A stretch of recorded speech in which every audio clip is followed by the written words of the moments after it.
हमारी संस्कृति, हमारे संस्कार सदा रहे हमारे साथ। भारत के महान ग्रंथों और काव्यों का संपूर्ण संकलन। सब्सक्राइब करें तिलक। कई तरीके की एलईडी लाइट्स आपके घर और ऑफिस के लिए। GR LED lights, make India bright.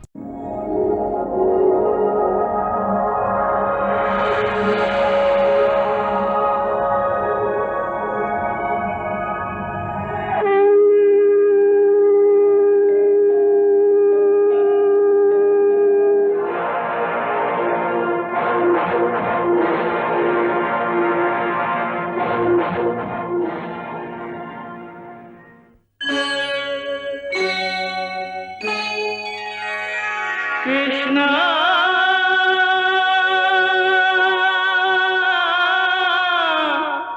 Krishna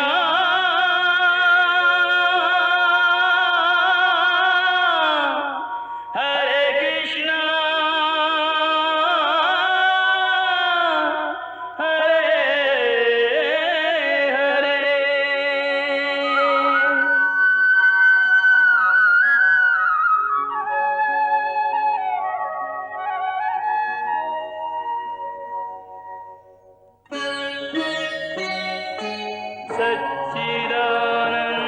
सच्चिदानन्दरूपाय विश्वोत्पत्त्यादिहेतवे तापत्रयविनाशाय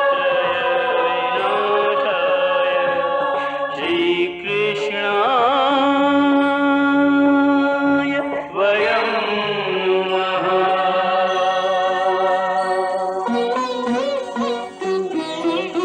श्रीकृष्ण गोविंद हरे मुरारे, हे नाथ नारायण वासुदेव। हरे कृष्ण राधे राधे कृष्ण कृष्ण राधे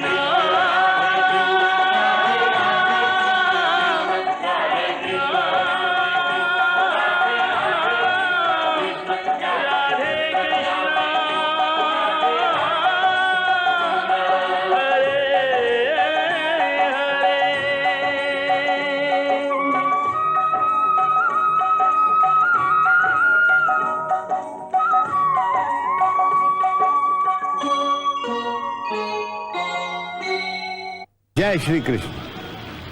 जब से श्री कृष्ण की कथा इस चैनल पे आई है तो इस चैनल के बहुत से दर्शकों ने हमको लिखा है कि इससे पहले जितनी कथा हो चुकी है जो दूसरे चैनल पे दिखाई गई थी, जो उन्होंने नहीं देखी, वो चाहते हैं कि हम उसके मुख्य अंग उनको फिर से दिखाएं।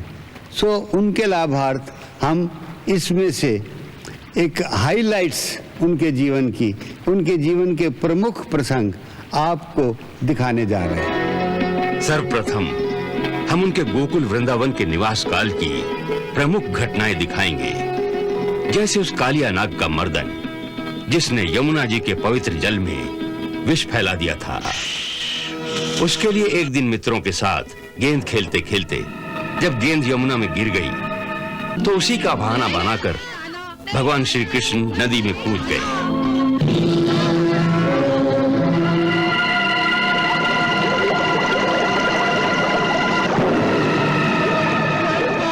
वो यमुना के अंदर वहां तक पहुंचे जहां कालिया नाग का निवास था।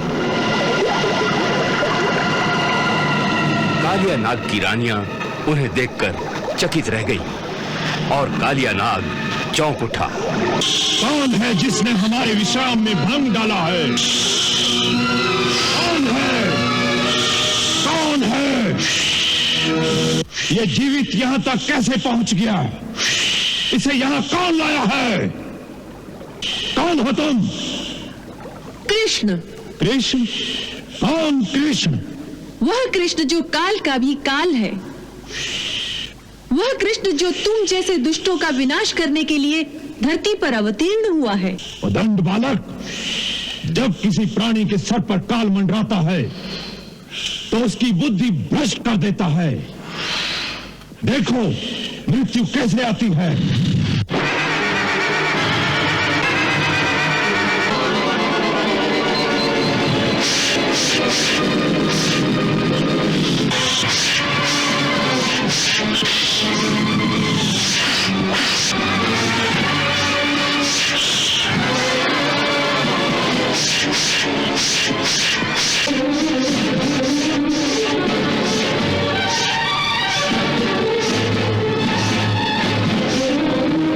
इसी प्रकार यमुना नदी में विष फैलाने वाले कालिया नाग के साथ युद्ध करके उसका दमन किया।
भगवान कृष्ण का लंबा अवतार काल इस प्रकार के कई दिव्य चमत्कारों से भरा हुआ है।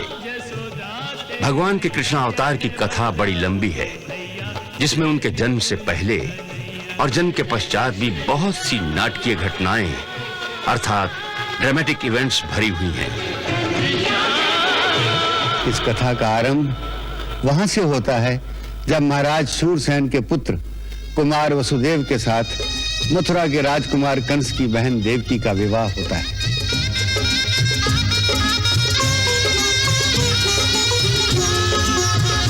गोरी मन भावन के संग फिरन लागी, हरे हरे फिरन लागी बावरिया, मुख लजाई हमें उमंग फिरन लागी, हरे हरे फिरन लागी बावरिया, गोरी मन भावन के संग।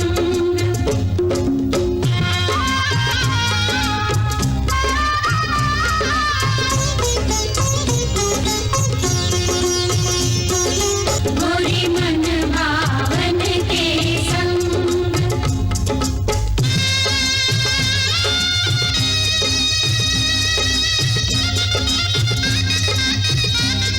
कंस जब देवकी को ससुराल पहुंचाने जाता है तो रास्ते में आकाशवाणी होती है।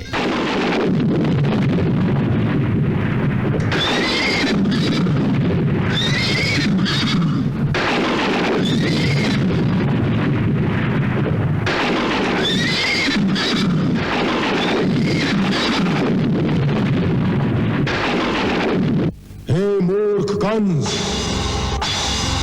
हे मूर्ख कंस, कौन है हमें इस प्रकार संबोधन करने वाला? कौन है जिसे अपने प्राणों का मोह नहीं रहा? सामने आ जाए। हे परम मूर्ख कंस, ये क्रोध करने का समय नहीं, खेद प्रकट करने का समय है। तू अपने भाग्य में अपने हाथों आग लगाने जा रहा है। हे मूर्ख, जिसे तू इतनी प्रसन्नता से रथ में बिठा कर ले जा रहा है, उसी देवकी के 8वें गर्भ की संतान तुझे मार डालेगी।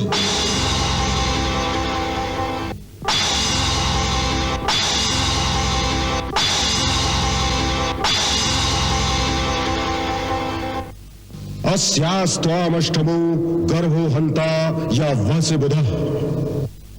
इसका 8वां गर्भ तेरा काल होगा, तेरा काल होगा,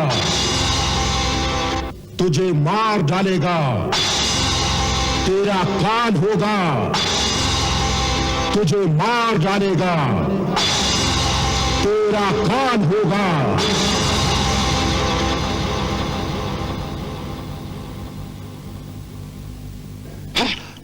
मेरा काल मुझे मार डालेगा। देवकी का 8वां गर्भ मुझे मार डालेगा। हाँ, देवता भी जिसकी पदचाप सुनकर थर्राने लगते हैं, उस कंस को देवकी की 8वीं संतान मार डालेगी।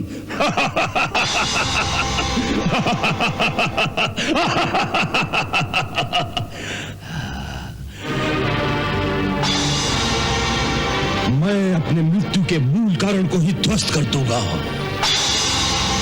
ना रहेगी देवकी, ना होगी उसकी 8वीं संतान।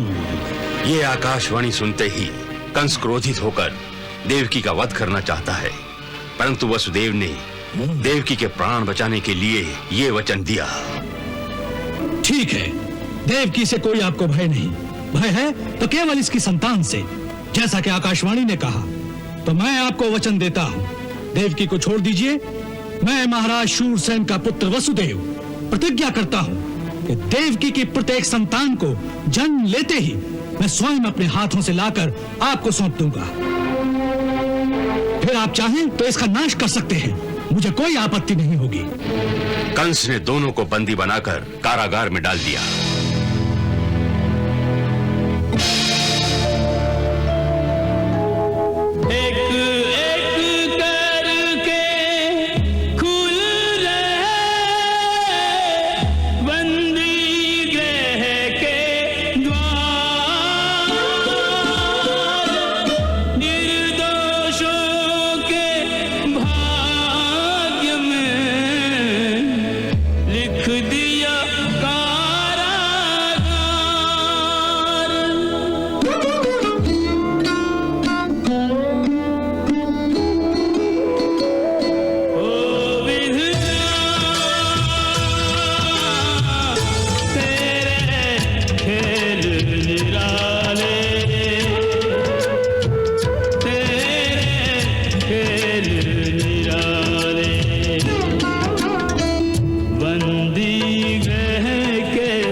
देवकी का पहला बच्चा पैदा हुआ तो वसुदेव के वादे के अनुसार कंस उसे मारने आ गया। हाँ, इस सपोलियो को मेरे हवाले कर दो। नहीं, मैं नहीं दूंगी। कैसे नहीं दोगी? छोड़ दो। मैं कहता हूँ छोड़ो। छोड़ दो। नहीं, मैं कहता हूँ छोड़ो। छोड़ दो। छोड़ो। छोड़ दो मेरे बच्चे। छोड़ो। छोड़ दो भैया। छोड़ दो भैया, दया करो। छोड़ो भैया, दया करो। छोड़ो। छोड़ो। मेरे बच्चे को छोड़ दो। छोड़ दो। बच्चे को छोड़ दो। भैया नहीं मारो मेरे बच्चे को। भैया दया करो। भैया मेरे बच्चे को बचाओ। भैया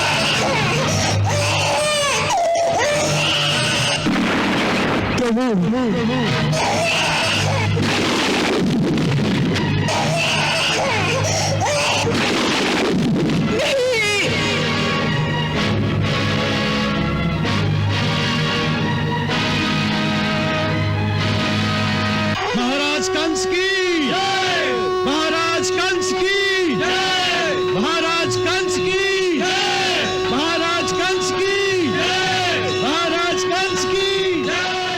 अब कंस स्वयं राज्य सिंहासन पर बैठ गया।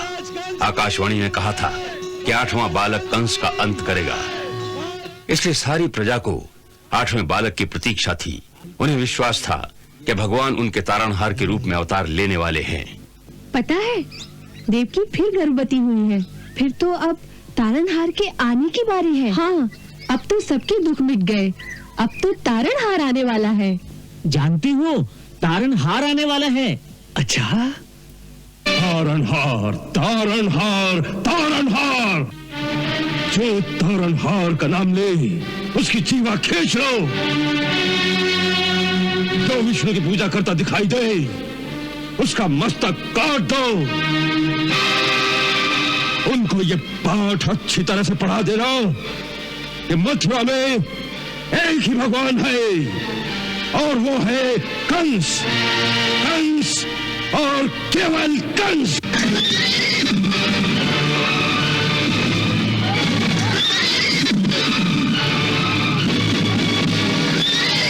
बुलाओ अपने तारणहार को, बुलाओ।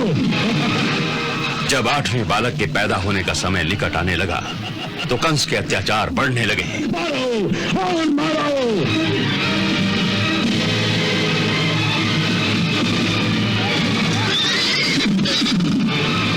जला डालो, सब जला डालो। बुलाओ अपने तारणहार को, बुलाओ।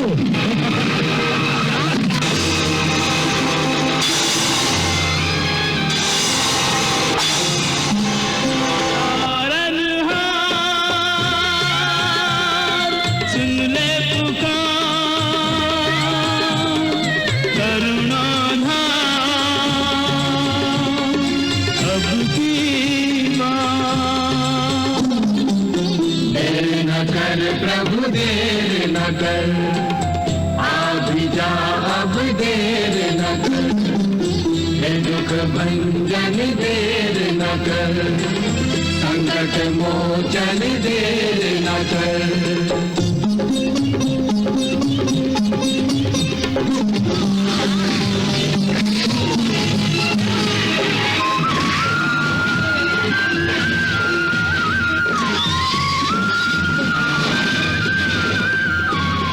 संकट में सृष्टि सारी, हिंसा के मेघ छाए, भनि त्राहि माम की, तीनों लोक से आए, चारों ओर अंधेरा, एक भरोसा तेरा, तारणहार।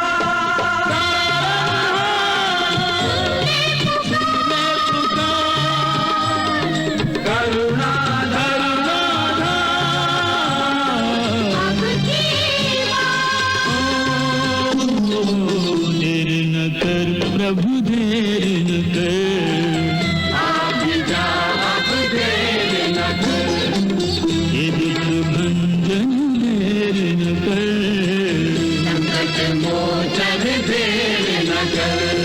दुखी दलितों के सहारे आ जा, हे शरणागत के रखवारे आ जा, एक स्वर में हर प्राण पुकारे आ जा, आजा तारणहार हमारे आ जा, आजा प्रभु आजा, आजा प्रभु आजा।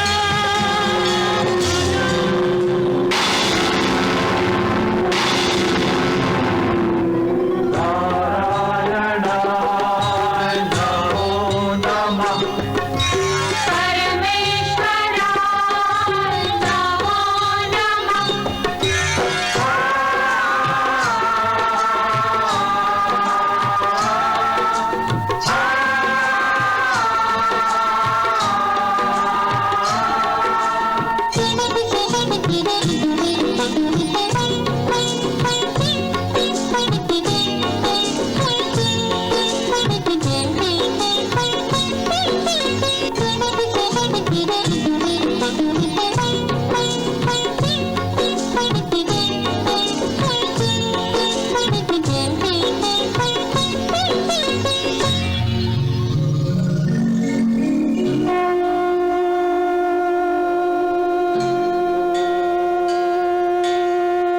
इनके शिशु रूप में प्रकट होते ही चारों ओर चमत्कार शुरू हो गए। पिता वसुदेव की हथकड़ियां और बेड़ियां अपने आप टूट गईं।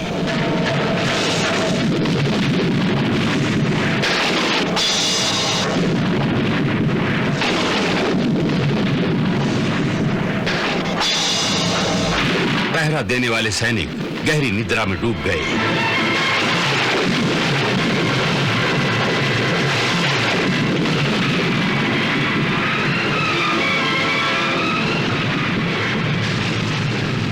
कारागार के द्वार अपने आप खुल गए।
अर्धरात्रि में यमुना नदी को पार करते समय जब वर्षा आई तो स्वयं भगवान शेषनाग प्रकट होकर उनके शीश पर छत्र बनकर सेवा करते रहे।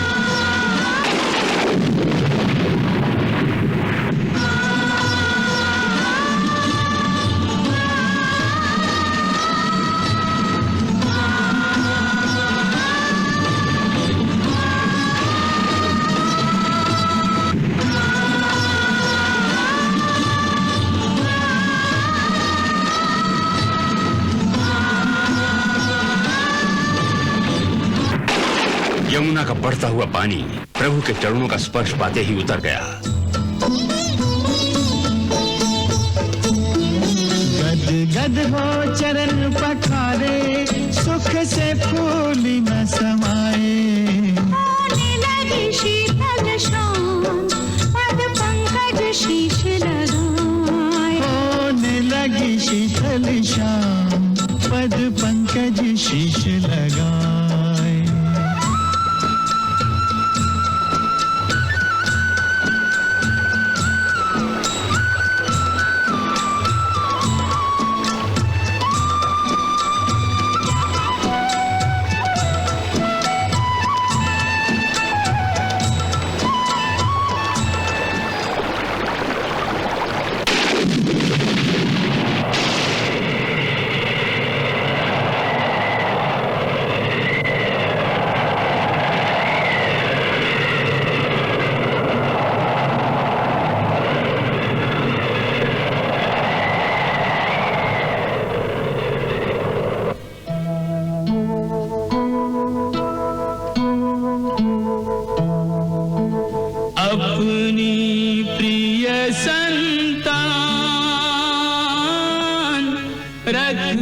यसुमती की सेज पे मायावश अनजान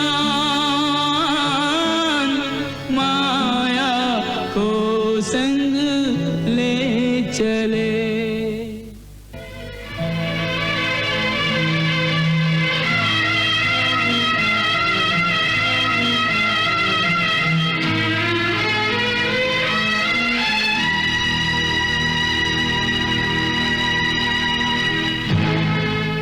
इसे जिंदा नहीं छोड़ूंगा।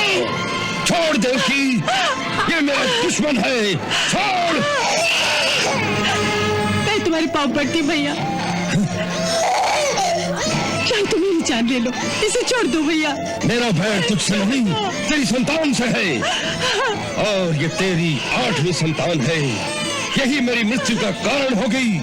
नहीं भैया, ये तो तुम्हारे पुत्र वधु बनने के योग्य है, मारने योग्य नहीं। इसे छोड़ दो, ये तुम्हारे पिता समान सेवा करेगी। यही विष्णु है, अवश्य ये मेरे साथ छल कर रहा है। लेकिन ये विष्णु कैसे हो सकती है? ये तो कन्या है। क्यों नहीं हो सकती? मोहिनी कन्या नहीं थी? उस समय विष्णु ने स्त्री का रूप नहीं धरा था। मैं इस माया जाल में फंसने वाला नहीं देवकी, मैं इस माया जाल में फंसने वाला नहीं। भैया छोड़ दो, भैया,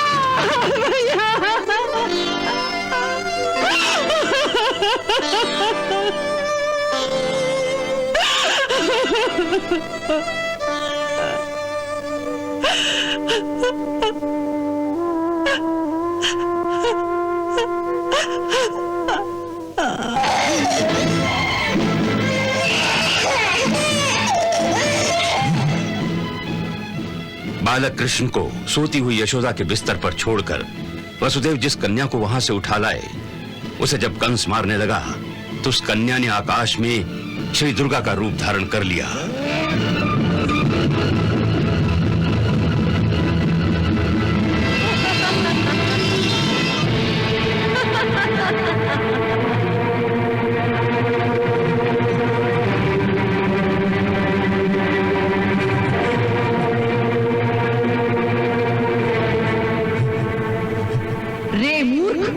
मुझे मारने से तुझे कुछ नहीं होगा। तुझे मारने वाला तो कोई और है, और वो इस धरती पर जन्म भी ले चुका है। वही तेरा संहार करेगा। अपने बाल्यकाल में श्री कृष्ण ने विविध प्रकार की लीलाएं की, जिसमें उन्होंने पूतना और तृणावर्त जैसे कई असुरों का संहार किया।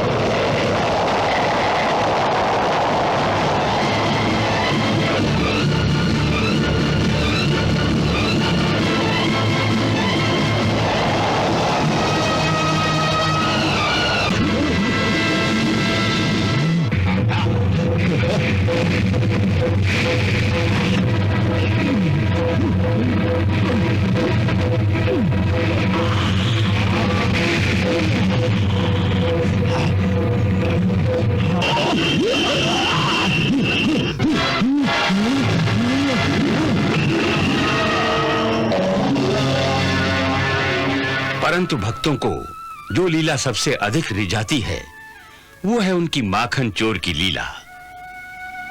जब केवल घुटनों चलना ही सीखा था, तभी से मां का माखन चुराकर भाग जाते थे।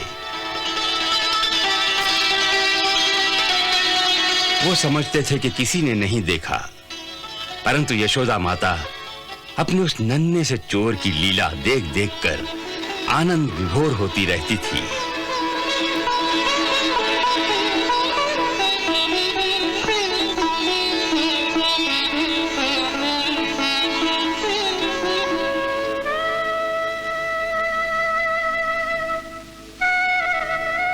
देखो मुंह में क्या है?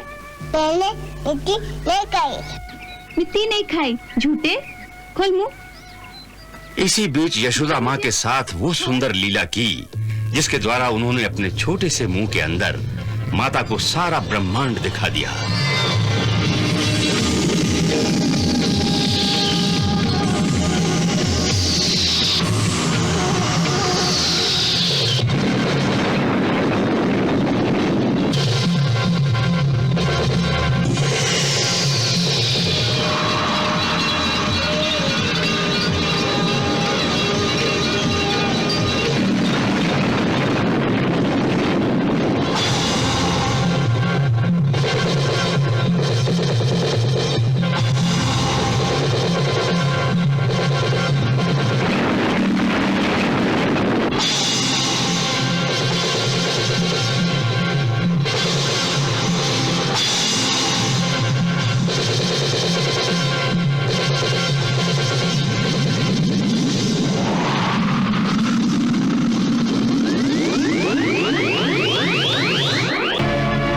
देवराज इंद्र ने जब क्रोध करके सारे गोकुल को वर्षा के जल में डुबो देने का प्रयास किया तो श्री कृष्ण ने गोवर्धन पर्वत को अपनी एक उंगली पर उठाकर गोकुल वासियों की रक्षा की।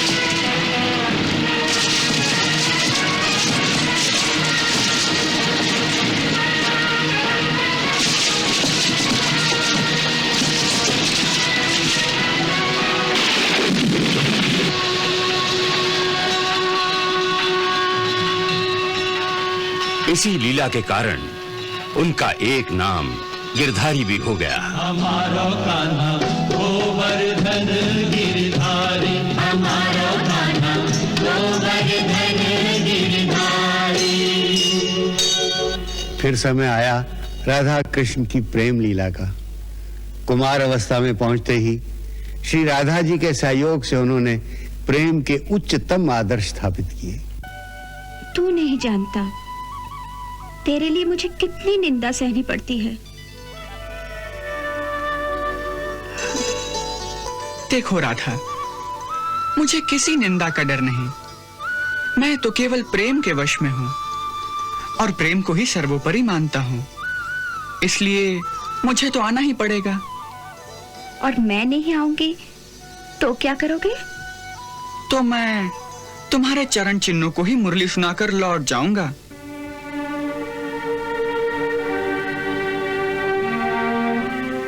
मेरे चरण चिन्हों को? हाँ, तुम प्रातः घाट पर सखियों के साथ जल भरने जाती हो ना? हाँ। वहां तुम सब के चरणों के निशान होते हैं। मैं उन सब में तुम्हारे चरण चिन्हों को पहचान सकता हूं। बस उन्हीं को प्रेम करके लौट जाऊंगा।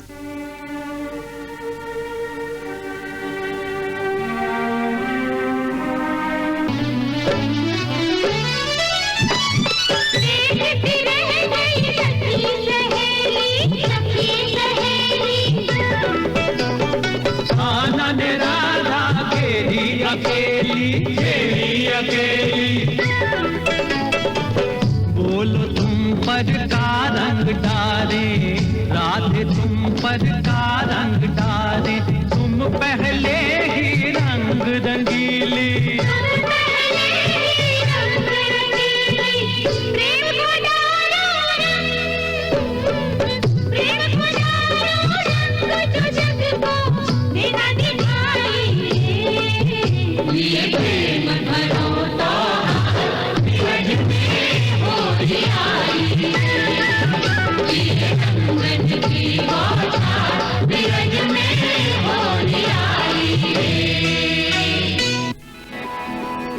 कभी कभी मैं सोचती हूँ कि मैं कृष्ण होती और तुम होते राधा तो कितना अच्छा होता।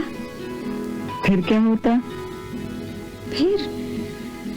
फिर मैं तुम्हारी तरह मुस्कुराती और तुम मेरी तरह तड़पते। तो तुम्हें अच्छा लगता? हाँ, बड़ा मजा आता।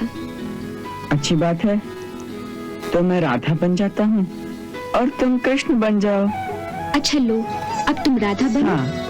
आजा रे कन्हैया तो है राधा बना दूं, वो मुरली वाले जग से निराले, तन मन के काले अमृत के प्याले, मेरे मन को बांधने वाले, तो ही घगरा बांधना सिखा दूं, तो राधा बना दूं। अनारी चिच्चोर रसिया कस के चोले के बंद कस दूं, तू तड़पे और मैं मुस्का दूं, रे मैं मुस्का दूं। आजा रे कन्हैया तो ही राधा बना दूं। प्रेम लीला की चरम सीमा महारास में जाकर समा जाती है। महारास वास्तव में आत्माओं का परमात्मा के साथ मिलन का एक महान उत्सव है।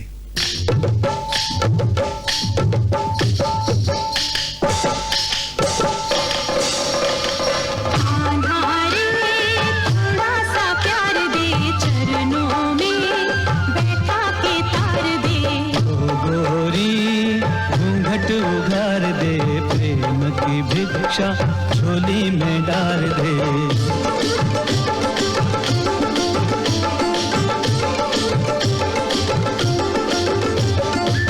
आधारे थोड़ा सा प्यार दे, चरणों में बैठा के तार दे। प्रेम गली में आके गुजरिया, भूल गई रे घर की डगरिया। जब तक साधन तन मन जीवन, सब कुछ अलवन प्यार सावरिया।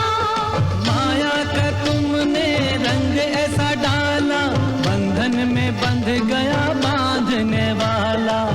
कौन रमापति कैसा ईश्वर, मैं तो हूँ गोकुल का ग्वाला। वाला रे थोड़ा सा प्यार दे, मालिन का जीवन संवार दे।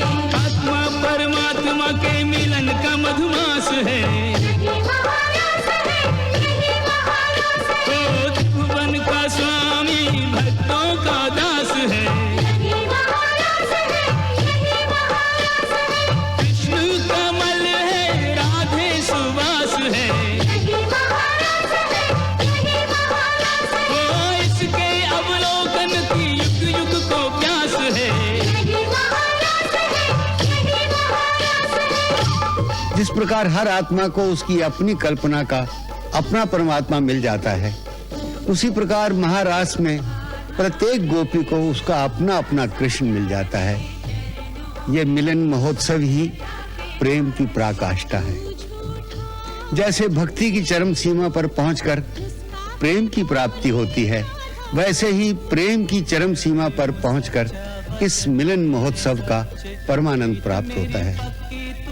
उस परमानंद को प्राप्त करने के बाद फिर पाने को और कुछ शेष नहीं रहता, और जहां से पाने को कुछ शेष नहीं बचता, वहीं से खोना शुरू हो जाता है।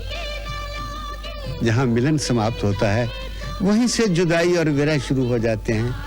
यही काल चक्र का नियम है। सुख और दुख, मिलन और विरह, हंसी और आंसू सदा एक दूसरे के पीछे भागते चले आते हैं। सुख के बाद दुख, दुख के बाद सुख, फिर दुख, फिर सुख। ऐसा लगता है कि काल का एक चरण सुख है तो दूसरा चरण दुख है। पहले सुख का चरण आगे बढ़ता है तो फिर दुख का चरण आगे बढ़ता है। यही समय की चाल है, और समय के चरण कभी रुकते नहीं, और यही इस मृत्यु लोक का अटल सत्य है। मुरली की प्रतिध्वनि दिशाओं के पास है, ओ आध्यात्मिक चेतना का सब में विकास है।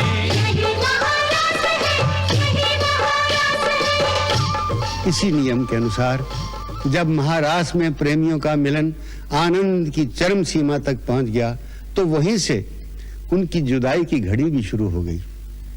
अंततः कृष्ण को गोकुल छोड़कर जाना पड़ा। राधा और कृष्ण के जुदा होने की पीड़ा बहुत गहरी थी।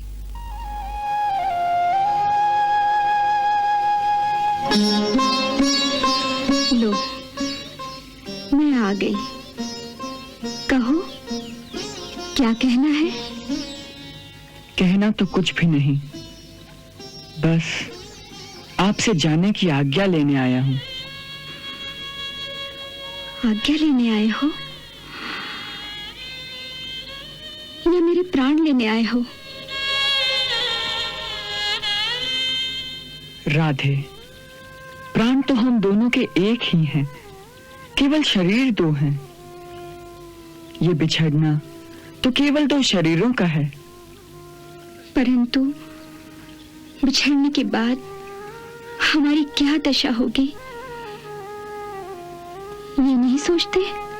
सोचता हूँ, परंतु जो निर्धारित हो चुकी है वो लीला तो हमें करनी ही होगी।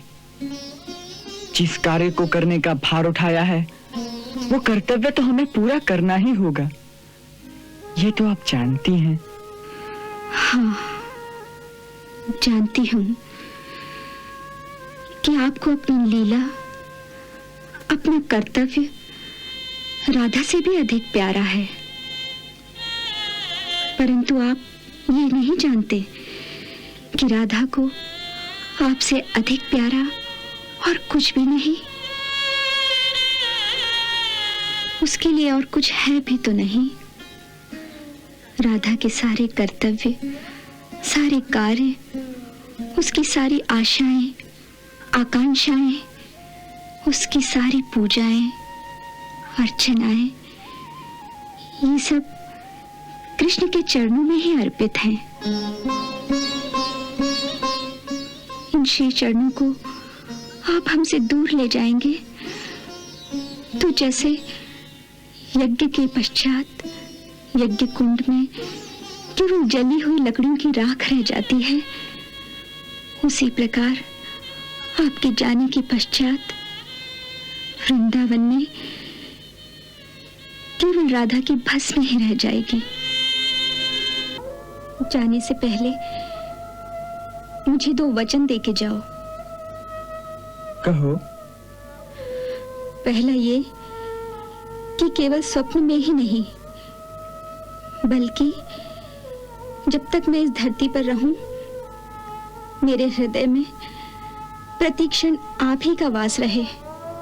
और दूसरा? दूसरा ये कि मेरे इस धरती को छोड़ने से पहले मुझे एक बार फिर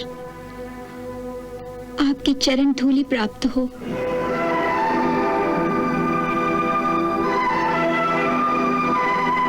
मैं वचन देता हूँ, परंतु एक वचन मैं तुमसे भी मांगता हूँ। आज्ञा। तुम अश्रु नहीं बहाओगी।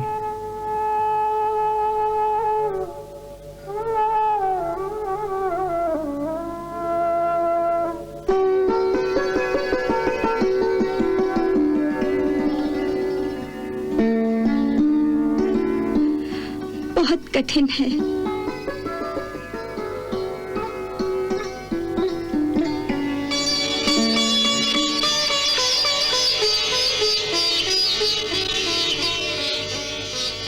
राधे, तुम्हारा एक भी अश्रु मेरे कर्म पथ पर मेरे सामने खड़ा होकर मेरा रास्ता रोक सकता है। इसीलिए वचन दो।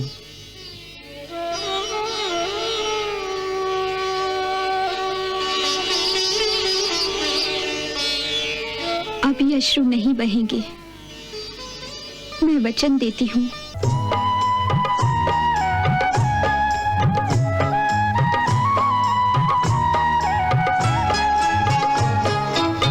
संग तुम्हारे जान सकूं मैं, तुमको रोक न पाऊं।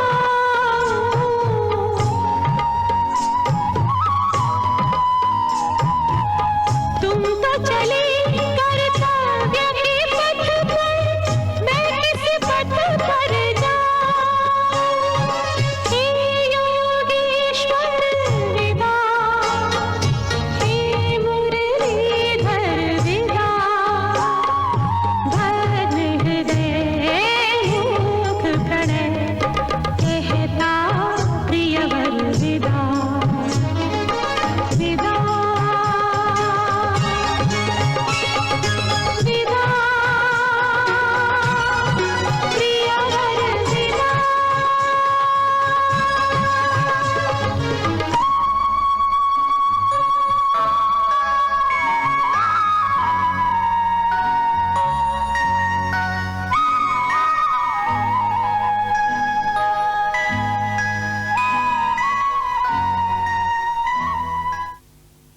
Hare